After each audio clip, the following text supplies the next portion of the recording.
on voit apparaître de nombreux travaux dans les milieux des Black Studies qui expliquent que cette malédiction de Cham, donc cette forgerie permettant de justifier théoriquement à partir de la Bible de l'esclavage des Noirs, est de la responsabilité principale des Juifs.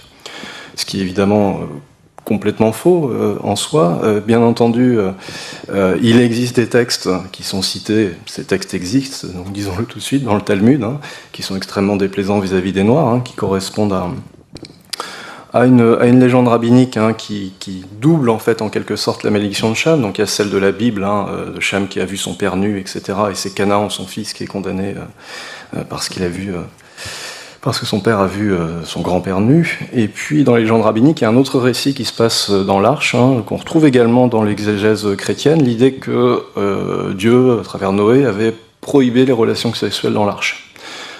C'est rigoureusement interdit pendant le temps où on était sur l'Arche d'avoir des relations sexuelles. Et trois individus auraient bravé cet interdit sexuel, le chien, le corbeau et Cham.